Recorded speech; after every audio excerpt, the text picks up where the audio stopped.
Isang grupo ng mga katutubo sa Tagkayawan, Quezon, mayroong pambihirang konsepto ng pag-exchange gift. Kung ano ito, alamin!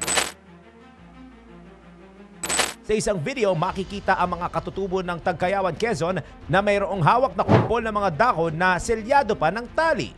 Maririnig din sa boses at sigawan ng mga ito kung gaano sila ka-excited habang unti-unting tinatanggal ang balot na dahon. Kung bakit ganun na lamang ka-excited ang mga katutubo, iyon ay dahil ang mga hawak nilang nababalot na mga dahon ay ang kanila palang mga exchange gift. At para gawin pa itong mas kakaiba, ang nilalaman pala ng mga dahon ay mga gulay na nagmula mismo sa kani-kaniyang mga tanim. Ang kakaibang konsepto ng exchange gift na ito ay pakana ng isang grupo na tinatawag na Tagkayawan Vines na bumisita sa barangay Kasispalan sa Tagkayawan, Quezon. Naisipan daw ng mga ito na isali ang mga katutubo sa kanilang selebrasyon para sa lahat ng mga biyaya na kanilang natatanggap, kung kaya naman naghanda sila ng simpleng salo-salo para sa mga ito.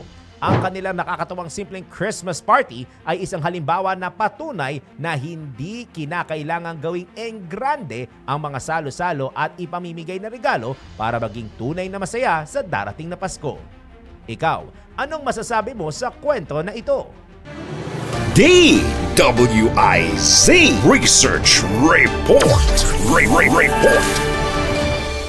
Thanks for watching. Ito po ang Aliw Broadcasting Corporation stations DWIZ 882, DWIZ News FM Regional, Home Radio 97.9, DWIZ News TV at Aliw Channel 23 nationwide. Kami po'y nagbabalita ng tama, naglilingkod ng tama. Like, subscribe, and follow.